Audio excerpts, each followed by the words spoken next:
Okay, welcome everyone. We're going to go ahead and get started. My name is Ryan Bennett. I'm the Senior Director of Industry and Environmental Affairs here at the National Milk Producers Federation, and I work on the Farm Environmental Stewardship Program. Our goal today is to walk through a Farm Environmental Stewardship Assessment, which hopefully will kind of bridge off of that user guide that most of you have received via email, and really give you some insight into what an environmental stewardship assessment entails, some kind of tricks of the trade for finding the information in order to do an assessment, and then Christopher with Texas A&M will be able to walk through how the system works and what everything will look like in preparation for our launch next week. So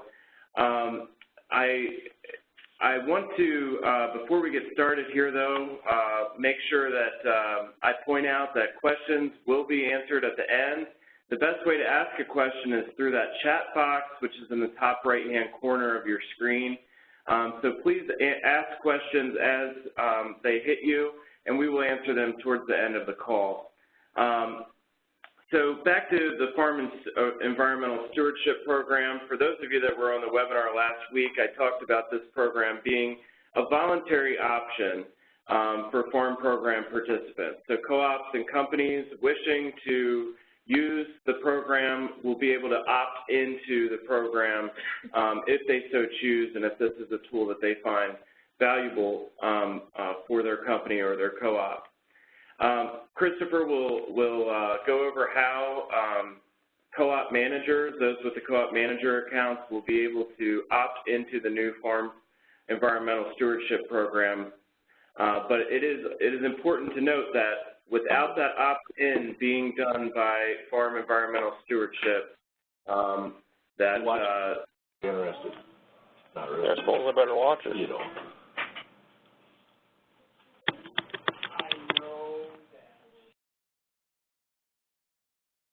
Sorry, we had somebody speaking here. Please make sure your phones are on mute.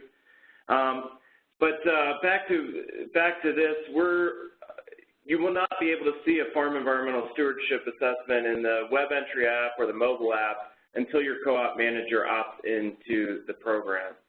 The Environmental Stewardship Assessment uses a model to generate a dairy's carbon and energy footprint using less than 48 different inputs.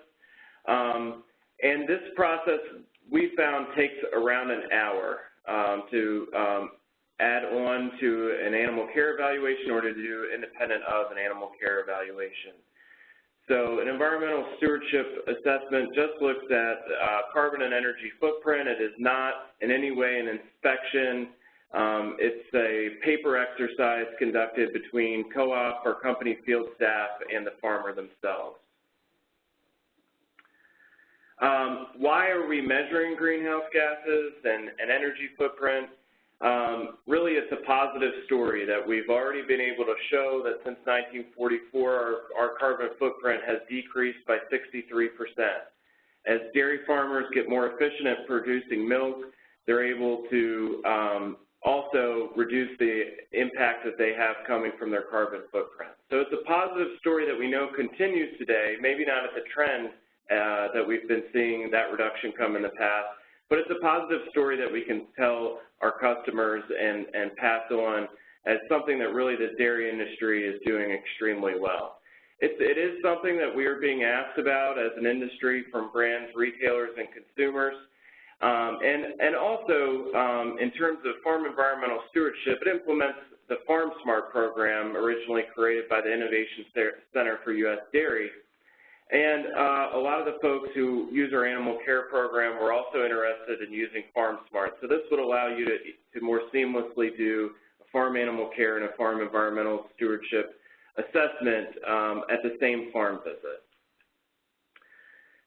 So going forward, just a little bit to talk about what you would need before you do an environmental stewardship assessment. One of the big things is trying to have the farmer get as much information as possible in one place before you head out to the farm. Not totally dissimilar to some of the things that you might ask for on an animal care evaluation. you would want to get in touch with that farmer ahead of time and give them an idea of what the assessment is and what they would need to provide to you when you reach the farm.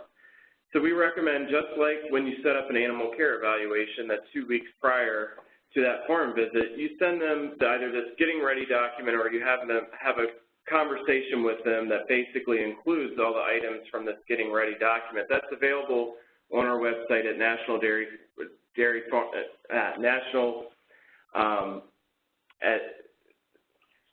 nationaldairyfarmprogram.com/environment. So you would send this document, and I recommend all of you take a look at this. But it really gets you getting all the information in one place, and we'll talk about what some of those documents are as we go through the individual sections here in the future. So in terms of milk, in general, before we actually get started, I want to talk about a couple of concepts. In general, Christopher will show this later, but you want to document where you're getting the information from. So in some of these areas, you can get this information from several different sources, and as you go to different farms, they might use different sources in order to give you this number. So for example, in milk production, you might get that number in terms of what you get out of your milk check from your cooperative, or you might also get that number from a DHIA report. So it's important as you go and do the individual assessments that you document, which we can do within the web entry and mobile entry apps, to document where that information is coming from and how you retrieve that information. So documentation of the source of the information is important, so that way whenever you do another assessment, you can consistently baseline what that farm's continuous improvement is in terms of their greenhouse gas and energy footprint. Another thing to keep in mind for the sake of consistency from assessment to assessment is using a consistent year. These are all concepts that are in our user guide, but you'll see repeated over and over in the user guide that's available on our website that using a consistent year is obviously very important. So if you're measuring, if you go out to the farm the first time and you measure from March to March, try and do March to March the next time that you do an environmental stewardship assessment. And if you're doing, January through December, a normal calendar year, try and do the same thing once again. So try and be as consistent as possible every single time that you come out to the farm. Now, in terms of production, the production section in particular, this is important, obviously, because part of what our feedback is and what we're actually outputting out of this model is pounds of carbon per pound of fat and protein-corrected milk. So we have fat and protein-corrected milk, which normalizes, say, the production from a Holstein to a Jersey, for example. And we're really comparing the pound of carbon per pound of milk. So this is a very important part of the tool, and increasing your production would lower your footprint within the tool. So where to get those types of documents? Obviously, I already mentioned the DHIA reports, and also your milk checks are good parts of where to get that. Also in this section is herd size, those types of herd size and call cows under our dairy beef section. And so getting that information out of either the DHIA reports or documents on calling and death laws, such as maybe sale barn receipts or a computer program where you document all of this, are all important to this section. Some of those documents are already kind of recommended within the animal care section, so you might already have access to those as you're hitting the ground on the farm. Once again, be sure to document and use a consistent year. In the next portion, I mentioned energy is a part of the model. So energy bills for electricity use would be important here. Fuel logs, we have diesel use and gasoline use, natural gas use that a lot of farms use. So those bills or fuel logs at the gas pump or at the diesel pump are good things to have to be able to figure this out. Some things to keep in mind here are that we're estimating the greenhouse gas and energy impact on the dairy. and we have a crop section in this model, but this does not cover the crops in this energy section. The crop section has assumptions that it is made based on existing science and data that has been done through the life cycle assessment that gave birth to this model. And so on the energy section, we're just looking at the electricity and fuel use associated with dairy farming. So one thing we often run into is, well, what about the months where we are planting or that we're harvesting and our diesel and fuel use really goes sky high? How might we go about separating that out? One idea would be to think about looking at the months prior to planting season and harvest season and really getting a good idea and extrapolating that out on those months in order to get a good estimate of what your diesel and gasoline use would be on those months where you're not using the farm equipment for crop-related purposes. So once again, this is a model looking at dairying in particular. We talk about cropping for use in feed on the farm here later, but that already has assumptions about fuel use related to cropping. So that would be one good idea there to keep in mind and something that I've come into contact with on dairy farms.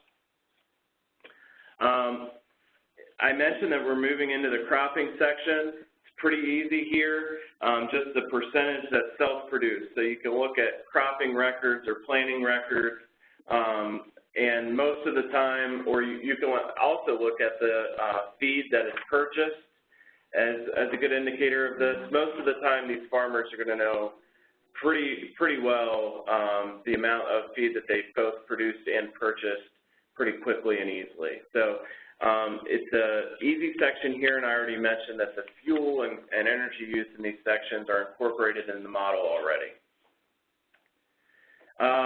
And on the feed section in general, that's where we really get into rations and pasturing of animals. So if you pasture your animals, obviously you're going to want those records on what class of cow and for how long they were out in the on pasture. So you're looking at the number of animals, number of weeks per year and hours per day that lactating cows, dry cows, and young stock were on pasture. So you're going to want that type of information in those records. Also, in terms of the feed rations in general, generally those are available in either print form or electronic copy. And the rations are for lactating cows only, and you're looking for the average over the course of a year. So most producers, for example, would work with a nutritionist and may want you to get in touch with their nutritionist ahead of time. The big thing that you're looking at within a ration is the dry matter within that ration. And most farmers of all sizes have a dry matter for each portion or each feed ingredient. And that's really the information that you're going to want to look at. So we're calculating the dry matter as a percentage of the total dry matter for the entire ration.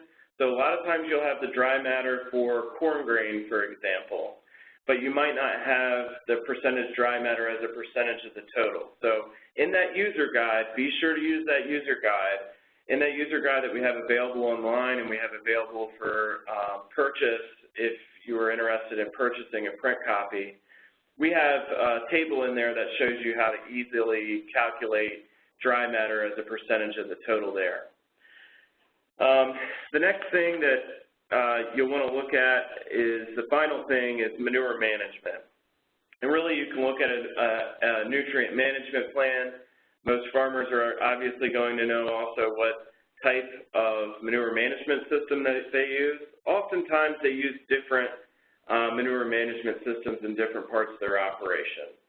So how would you go about calculating the percentage of manure that's going into these systems? One rule of thumb that I found where it's helpful would be to think about the number of hours per day cows are spending in the areas where you have manure management systems. So For example, if you have a manure management system for a barn and then a separate manure management system for the milking parlor, you would think about the percentage of time that the cows spend in the milking parlor and the percentage of time that the cows spend in the barn, and come up with a percentage for each of those manure management systems. So once again here, this is a nutrient management plan, or a comprehensive nutrient management plan would have this, but using your head and a little bit of common sense will help get you through this section as well. Once again, the big things here are documenting where you get the information and using a consistent year. So that way, from assessment to assessment, you're doing the same thing every single time. With that, I will go ahead and turn it over to Christopher in order to go through how this whole process works and what it looks like within the web and mobile entry apps. And I would remind everybody with questions to put those into the chat box in the top right-hand corner. All right, thank you, Ryan. Let me know if you cannot hear me, but I'm assuming I'm being heard. So, again, I'm Christopher Kutzma with Texas A&M University, and we've been kind of providing the back-end support for this entire system. What I'm showing you today is still based on the beta test that we just completed this last week. So I just wanted to let you know that the form may be tweaked slightly. In fact, I know it will be this week before we roll it out next week. And so just some of the things that you see may be slightly different when it actually goes live next week. So let me go ahead and what I'd like to do is just give you kind of a short little primer, just kind of reminding everybody of how the system's kind of organized, and then give you some sort of details about data security and other items. So first of all, just to refresh everybody's memory, we have things that we call co-ops, or proprietary processors, that are composed of one or more producers. Each producer is composed of one or more facilities, and it is facilities that are evaluated, okay, not producers. So you can have an owner, a producer/owner, who actually has several, what we would call facilities or farms. Like maybe they have their dry animals down, several miles down the road at a separate facility, or they have a separate calving facility or whatever. Those are what we would call facilities, and those get evaluated or assessed separately.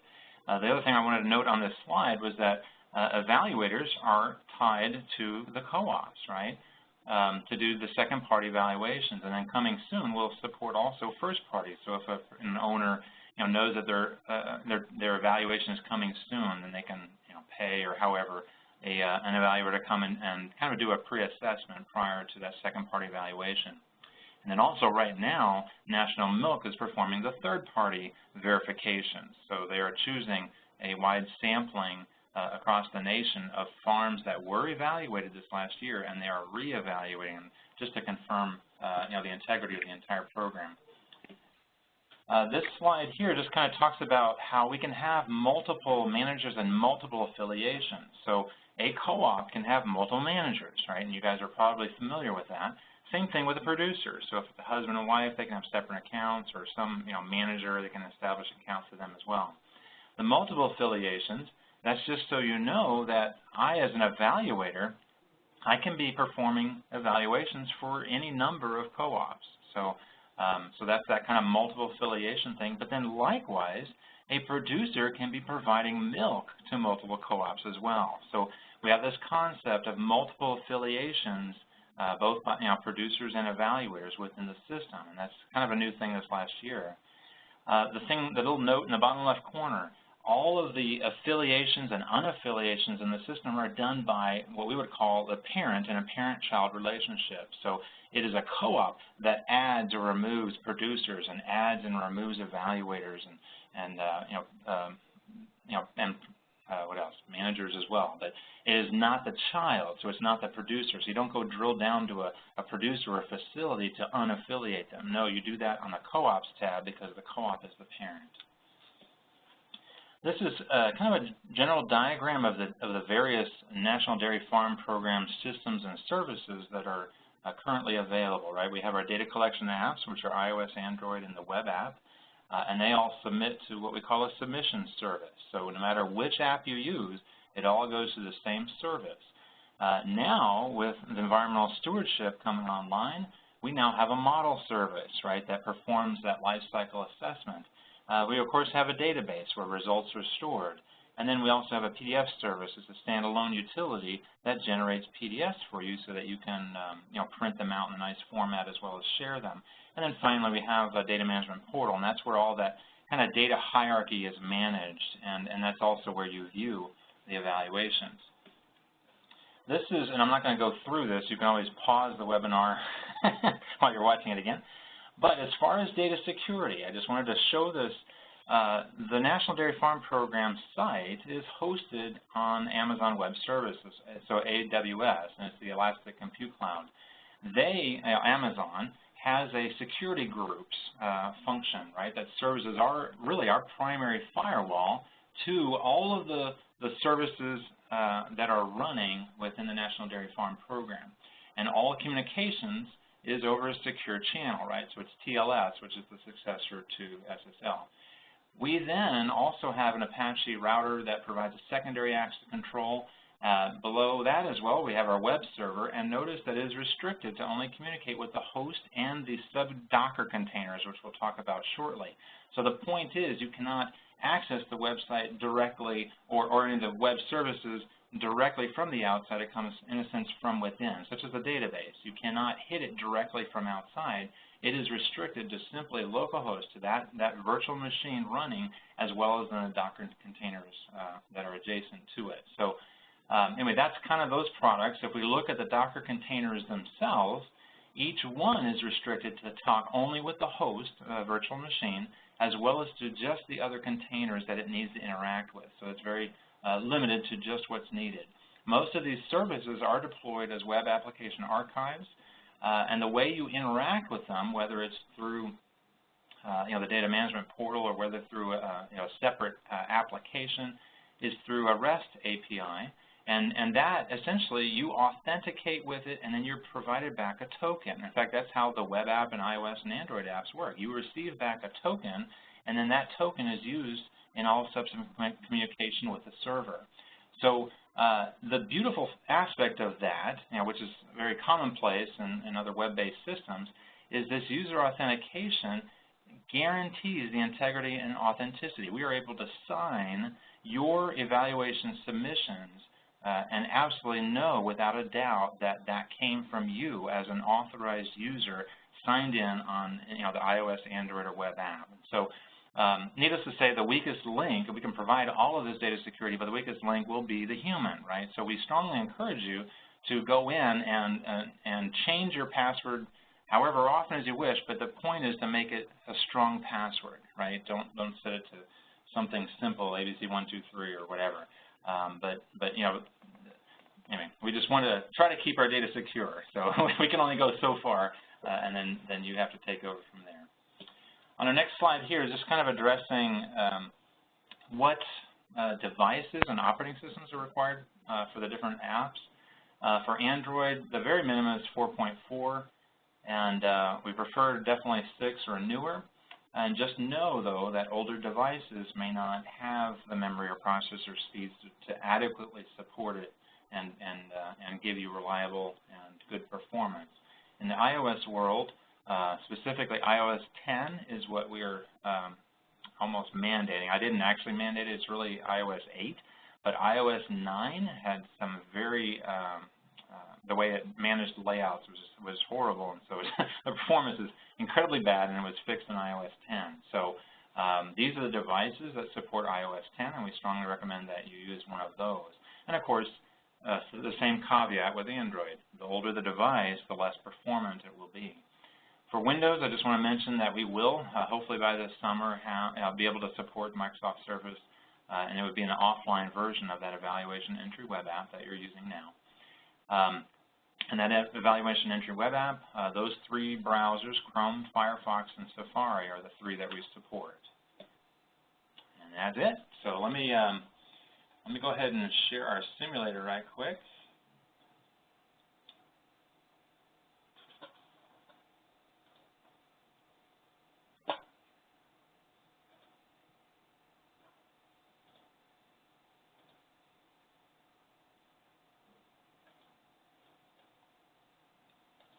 Okay, so I have just logged in, and this is the iOS app. But again, the Android or the web app can be your app of choice. I just signed in. This is just a test account that we have. You'll notice that I have one unfinished evaluation here, and then I have one that I have already submitted. The way the app works is before I even logged in, when I start up the app, it already went out and fetched all the forms, right? Once I log in, now it fetches all my user type specifics, right? So it downloaded that evaluation that I already submitted. I did not even submit it with a simulator, and yet it shows up. Why? Because it doesn't matter where I am. I can log in on a web browser, log in anywhere. It'll synchronize, and it'll show the last 2 weeks' worth of evaluations that I've submitted here in that submitted category. Just one word of note for the mobile apps, iOS and Android, you can go for about 2 weeks without internet access, and you can continue to log in. But after that, then you will have to have internet access to log in. So let's go ahead, and what I've done is I just have this evaluation that I've partially filled out. So we'll go ahead and click on it and open it up. Here's the standard evaluator info section, and it auto-completes with the information that I have from the data management portal.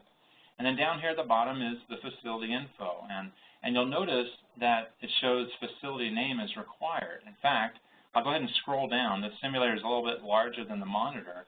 But you'll notice here on my page, my farm profile page, there's a 1, a red 1 next to it. And that indicates that there is one required field that is not filled out. And that would be this one right here, facility name. You can't just type one in. You have to choose it. So I'll go ahead and choose a facility. I don't know if it even matters. I'll just choose one of them. Again, these are all just fictitious things. And you'll notice now at the bottom, it now has turned to a check mark, right, a green check mark. So page 1 is now complete. In fact, I can click on that page down at the bottom, and you'll see here, this is what we call our page navigator. All pages that we visited turn white, but you'll notice in the top corner, it shows how many required fields are unanswered, okay? And again, I've partially completed this evaluation. So we can also scroll down. We can jump directly to any one of those fields, right to it. In this case right here, when I jump to the production page, I can jump straight to milk production. But that's the page navigator. Again, I've already completed most of this, and wow. Here's our herd profile. These little eye information icons provide help. In fact, we'll be adding a lot more help this week before the forms go live. So just know if you have any questions, even some of the guidance that Ryan has been giving in this webinar will be included in the help text for each of these. So let's say, I'm just going to enter these in, and you'll notice our little help, or actually this is like validation text, even gives us an idea of a value range, essentially, for each of these. So let's say, okay, and now at the bottom of the form, that page is now complete. I'll advance to the next page.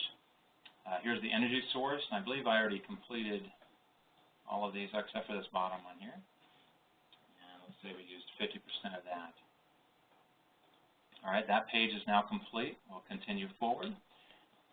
On this page here with the pasture animals question, if I answer it no, then I continue on. If I answer it yes, well then a number of other questions now appear, and I would have to answer them. For this sample farm, there aren't any, or at least they don't pasture any of their animals, so the answer is no. There's the dry matter intake, which is already 52. Here's the ration that Ryan was talking about, right? These are all percentages with respect to the whole. And we have a note down here, the ration percentages must total 100%. So right now, I have 2 issues with my form. One is the fact that I'm just missing a value here. So if I type in some number, you'll notice it still has an issue. And what is the issue? Right here, it must total 100%. And so I did not do that. So as soon as I finally type in the missing number that now totals 100%, my page is now complete. So we'll advance to the 5th page. This is the percentage of your crops that are self-produced, and that page is already complete. We'll go forward. Here's our manure management systems. And with this one, we can enter actually every single type of manure management system you can think of can be entered on here. So I've already entered one. The second one, let's say that one is a solid storage, so I'll go ahead and select it. As soon as I select it, you'll notice now that a third row shows up. So any time that that there is a value in here, it'll now show the next row. And so this was 6%, and then the final one was a daily spread, and that was 2, if I remember right. And you'll notice again we have this error message up here that it does not total 100%. And as soon as I type in the 2. Now that goes away, and now that part of the form is now completed. Because I have an anaerobic digester as one of my manure management systems, I now have another section of the form that shows up. If I did not have an anaerobic digester, I would not be seeing this portion of the form. So this, yeah, right there, 52 was the conversion efficiency, and I was using the anaerobic digester as for the effluent, and then my percentages was 40 and then 39 for heat. The other thing I wanted to point out here is at the bottom of all of our forms, we now have this device info section. And this is especially helpful if you contact the help desk. Please include this information so that we know, first of all, which app you're on, which platform. Since we have 3 of them, we need to know which one you're working with. And then the operating system version helps as well. So we are now at a point where we believe we are done. So I'm going to go ahead and click on the page. That way we can confirm across all pages that we do have green check marks, which we do. So at this point, this form is now ready to submit. And then in the upper right corner, I can press that and then choose the submit option. Now we should have 2 reports submitted. So, and I can go back in and view it again. But let me go ahead and share the Chrome browser so that we can view the evaluations. Hold on 1 second.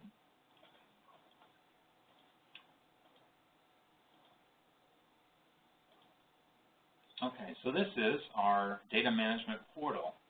I'm going to go ahead and log in as that same test user that I just used. We do have some notes up here, by the way, that version 3 of the animal care form just was released in January. And then if you have a disabled account, as far as animal care, you are required to attend a version 3 training. So those are just notes. And once you click them to go away, they don't reappear. So I'm logged in now. Here's my name, and this, by the way, is where I can view and edit my profile, right? So if I'm going to change my password or any information that I have, I can just click there on my profile. So this is the dashboard tab. This is mostly animal care items here. We have facilities due and such, recent evaluations, and that's really just the last 2 weeks. And we will have a component, at least I believe, where we'll be doing some statistical sampling by co-op. And so there will be an indicator in here which facilities need to be assessed. For those co-ops that are participating in environmental stewardship, we'll have a way to then indicate, facilities due for the environmental stewardship assessment as well. So I have a co-ops tab. Of course, I'm just an evaluator, so I don't believe, I won't be able to edit anything, but at least I can kind of see my co-op information. But here's the facilities. Remember, again, we have producers that are composed of one or more facilities. And so here's all these facilities within my test co-op, and I can click on them, and then within that facility, I can look and see, as far as animal care, any mandatory corrective action plans, some continuous improvement plans. I can see their animal care evaluations, and I can also see and view their environmental stewardship assessments, right? I can go ahead and click and open that. I'll just open it in a separate tab. And then here is everything that I can see both in a tabular form as well as in a stacked bar chart, right? We got our whole life cycle assessment, the greenhouse gas emissions as far as energy use, and it looks like this farm in particular is doing real well energy use-wise. But notice it's comparing you against the region and against the national average. Okay? So the actual evaluation that we submitted, in fact, we can go to our evaluations tab and click environmental stewardship, And then here's all of the environmental stewardship assessments that have been submitted within my co-op, okay, which, again, this is just a test co-op here. So here's the one that we just submitted. So I can go ahead and view that. I'll just open it in another tab. And then here it is. So this is based on all the data that we just submitted. And, of course, I partially completed that form just to save time. But here we are. We can see our greenhouse gas emissions. We're actually below the regional average but above the national average. And then my farm energy use, I'm in excess of my regional and national.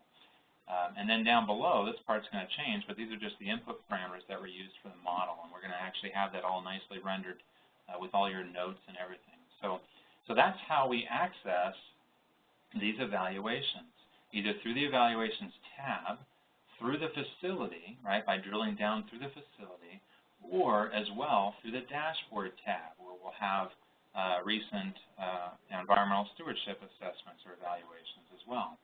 The last tab I wanted to show you was the Library tab.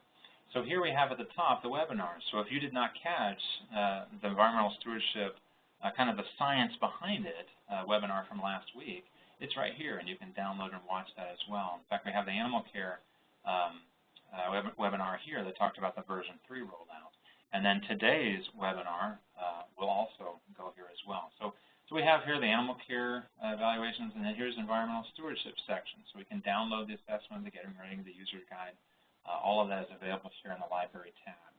I did want to mention as well, when we submit an evaluation, and this is, we did not see that today, or at least I'm not demonstrating it, but when you submit an environmental assessment, you will receive an email. Me as the evaluator, I will receive it, as well as my co-op manager, and as well as the producer, assuming that producer has an email address in the system.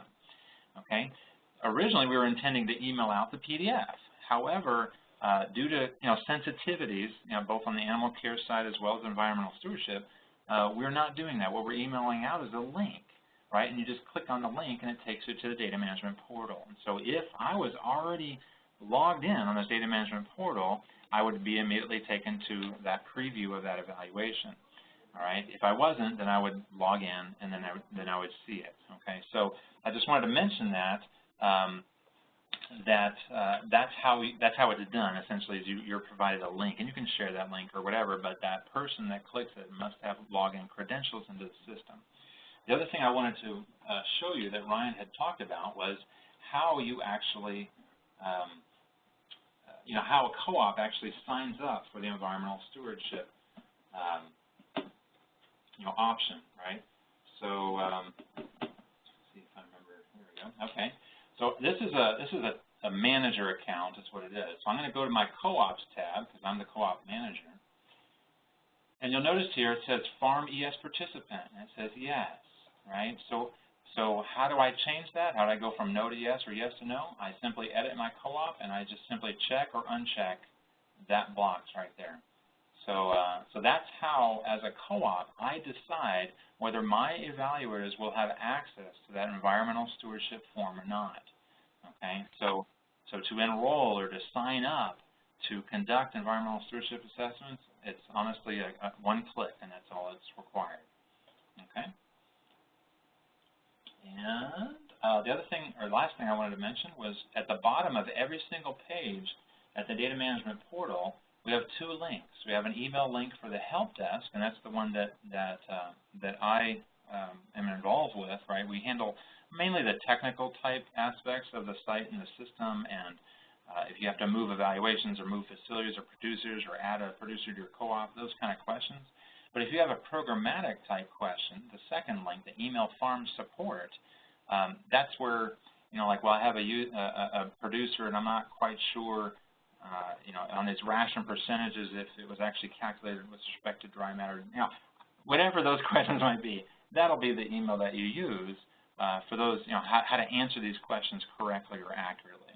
So with that, I believe I have covered, the other thing I was going to say, sorry, last thing was on the evaluations, you'll notice when I view one, right now this is just the HTML version, but we will see little buttons up here in the top right corner from which, in fact, if I go to an animal care one, you'll see it.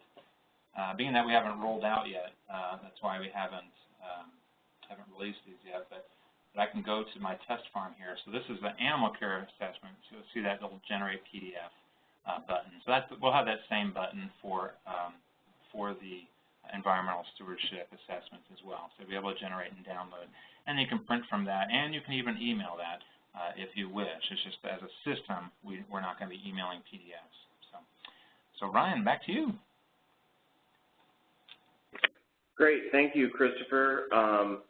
I am getting ready to start getting into the questions here, but before I do, I wanted to talk a little bit about timelines and going forward. One of the big things that Christopher talked about, I wanted to kind of clarify that. So the sampling protocol is actually something that we don't do at National Milk. That's something that gets done at the co-op or the company that's using the farm program. So what the sampling protocol is it looks at how to get a random sample of farms to do that will give you a number on continuous improvement. So once you hit a number of improvement or continuous improvement, you'll be able to create those claims by using that random sampling protocol in a way that's statistically valid, that's random and statistically significant, and done in a way that you can make those claims without having to do every single farm. So as we mentioned before, farm environmental stewardship can be done in conjunction with an animal care evaluation, but it's a completely separate silo of the farm program. So the way that it works is different from animal care. Now, with animal care being on the farm once every 3 years or having an evaluation once every 3 years, we are creating our sampling protocol around the animal care evaluation, but that's where the similarities end because we're not looking at doing environmental stewardship assessments once every 3 years like we do in animal care. It's a different program. And so we're looking at generating a random sample of farms for people who want to participate. Obviously, it's up to the company or the co-op to do that process and to do it correctly. So we've created a protocol, an example Excel spreadsheet to use, and we're also doing this webinar and associated YouTube videos with how to walk you through how to do the sampling protocol correctly. So what you'll do is at the beginning of a farm animal care cycle, you'll run the environmental stewardship protocol. So that way you would know what farms you would also add on and do an environmental stewardship assessment on over that next 3-year cycle that you're beginning. So we recommend that those co-op managers be a part of that webinar here on February 14th. It's not exclusive for co-op managers, but the co-op manager accounts is who we would recommend most of the time, or those people who you might use within your organization that are really that whiz with a spreadsheet. That sampling protocol gets generated off of a zip code and annual milk production, but that that process can be done with basically 2 lines, 2 columns in a spreadsheet. And so we've really tried to make that as simple as possible, but really with an eye towards keeping it random, statistically valid, and statistically significant when we're reporting out those continuous improvement claims. The next thing would be our project guide. So I mentioned we have that getting ready document that you want to send to the farmer and even for yourself to know what to use or what information you need to have when you reach the farm. But really the user guide really gives you those tips and some good visuals, and also that getting ready document itself. Those are available on the website. The next thing would be the assessment itself, which we have a paper copy of. If you wanted to do, it's okay. If you wanted to do a paper assessment, like a lot of people do on animal care, and then bring it back to the farm and input that later, you can do that. We have a paper copy of the assessment. But I have mentioned here that we have a project guide that will launch in April, which the project guide is really, okay, so you have an environmental stewardship assessment done, you have your output results, you have your baseline of what you're greenhouse gas per pound of milk is, or carbon per pound of milk is, what next? So a lot of these things we mentioned before are related heavily to production. So we have a lot of good production information that's included in that document, or that will be included in that document, and just a lot of good best practices for somebody to consider. It's in no way telling people what they should or shouldn't do, but it does provide a good resource in an aggregate way that's really never been included in one document before. So we've got things from kind of the innovation center considerations and resources for feed and animal management, and then we've got the farm programs animal care guide as two real great documents that we help build on from the lens of environmental stewardship. We also have some good information on energy efficiency, manure management, and so on and so forth. So we're really excited about this project guide that we'll launch. That really, if you're looking to improve your footprint beyond what you're already doing, you can do that by maybe looking through the project guide. And really, we're trying to keep it with an eye towards improving the operations bottom line. So with that, I'll get into some of the questions. We have several questions about logging into the database. Make sure the way that you get into the database and the web entry app is at eval.nationaldairyfarm.com. And then once again, the Farm Environmental Stewardship materials can be found by going, I said /environment. It's actually nationaldairyfarm.com/environmental-stewardship. So that I just put here in the chat box if you're looking for where to find both the database and the environmental stewardship website. First question here is, were there any organic farms analyzed during the LCA study that the tool is based upon? And the answer there is yes. Just over 500 randomly sampled farms in that life cycle assessment. Organic farms were a part of that. Got a question here about on the feed ration portion of the evaluation, will there be separate sections for rations? Example, high-low, dry, close-up, heifer rations, etc. So the feed rations, we don't have separate portions for those yet. I'll be honest, that's something that I would look at creating in the future in a way that it might be able to average those rations out for you. But one thing to keep in mind is that the ration section only relates to lactating dairy cows. So it's only the lactating cow ration. Now, you mentioned here high-low, so I know you understand the fact that clearly people switch between different rations on their lactating cows. But what we're really looking for there is an average for the year. In the future, hopefully we could maybe build in tools that could average that out for you in a more easy way. But for now, it's just lactating cows, and we're looking for the average ration for the year. I'm not seeing any other questions here yet. Once again, use that chat box if you're not using that already, and ask us any questions. I did want to make sure that I go back over some of the data security and how this program works. This is not something that National Milk is using any of the information whatsoever. The farm program uses this information the same exact way that they do on animal care, which is at an aggregate level that that is able to document and promote the continuous improvement that the dairy industry is making in terms of environmental stewardship, just like you might see in our year in review document for animal care in the past. We're also, the information shared is between the milk marketing company that the farmers ship to and the farmer.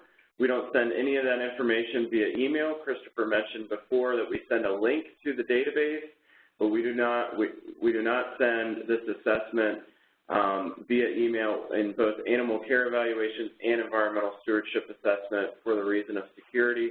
And then I also mentioned, and then also Christopher did a good job outlining all the security measures that we're, of course, keeping in mind and are very sensitive to within the program. So just wanted to point that out. Also to make sure that this is a voluntary program, so if folks want to opt into this, they can, but for those of you who are not interested or not seeing the value in doing this, you know, that's not something that we're requiring within the program itself. So with that, I am not seeing any more questions. Feel free to reach me at my email, rbennett@nmpf.org, if you have any questions about this. And we look forward to working with all of you in the future as we get ready to launch next week, February 13th on Monday, the Environmental Stewardship Module, the third silo of the FARM program. Thanks, everyone.